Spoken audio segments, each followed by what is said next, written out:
So I'm going to pause on Sraffa for the moment, and I'm going to do a few videos on firstly the link between Marx's reproduction schema and Sraffa and Leontief, and secondly on the relation between theory of value and theory of distribution, and the relation between that and the transformation problem. And I think both of these things are a really good background to understanding where Sraffa's coming from. So in terms of the reproduction schema, both Sraffa and Leontief and the input-output table methodology in general is very similar to what Marx was doing in the reproduction schema. The major difference is that some of the more political element is brought out more clearly in Marx. It's a little bit more obscure in Leontief and Sraffa. So I'm going to go through and just show what the relation is. So in volume 2 of Capital, Marx introduces the reproduction schema in the last section.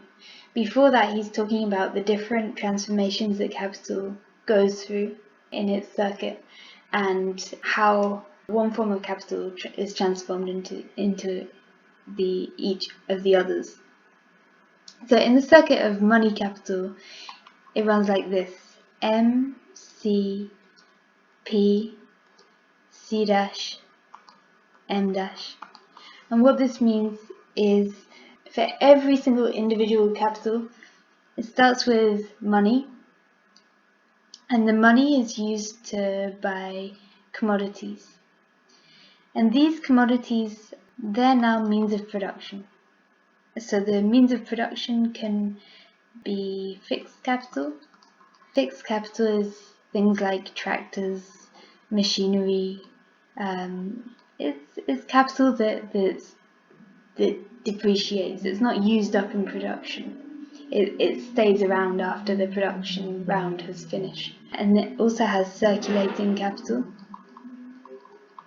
And circulating capital, on the contrary, is capital that's used up in each round of production. So, for instance, it could be cotton. So, if you're making clothes, the cotton that you put in is transformed into clothes. The cotton's used up. It doesn't begin again in the next round.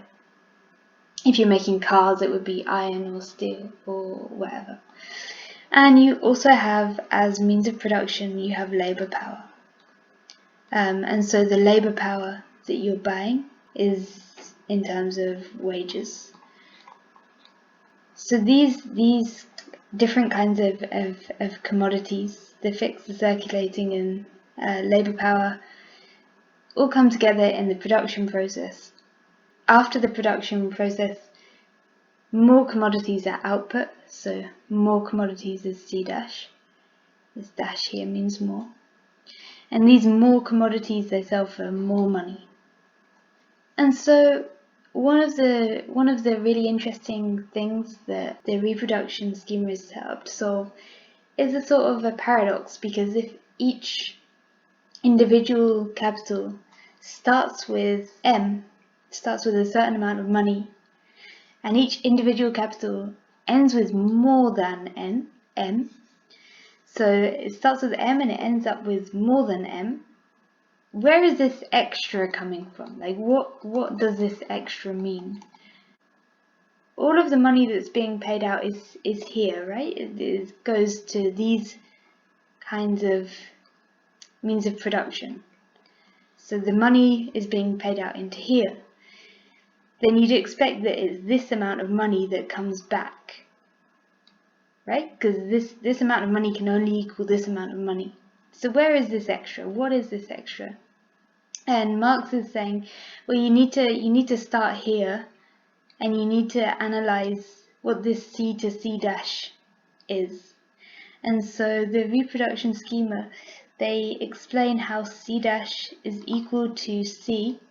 So this, the fixed, the circulating, and the labour power,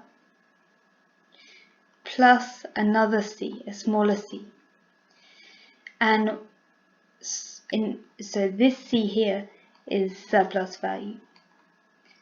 So let's look again. So if we're analyzing this this circuit of C to C dash, we have at the end the total social product. So let's call this the total social product. Total social product just here. And this total social product we're imagining in terms of commodities. So this C dash, it includes fixed, circulating, and labour power. What do we mean when we say that it includes labour power? We mean that it includes all of those products that go into making wage goods. So this could be, all of the food, all of the clothing that workers buy.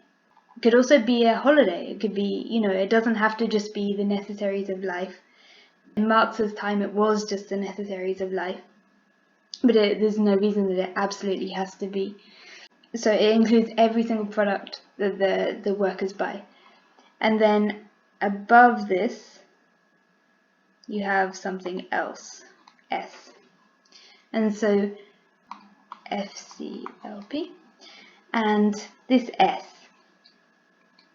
So what is this S? This must be the capitalist consumption products.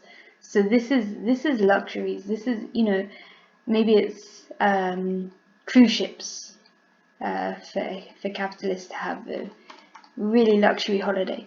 Or maybe it's something simpler. Maybe it's just that, the children of capitalists, they don't have to work anymore, so they can just paint all day long. And so it's the canvas and the paint. It's whatever the capitalists are spending their surplus money on. This M dash here, because we already know that they have to spend their money here on this C dash, on this C. So it's whatever this dash is spent on is surplus.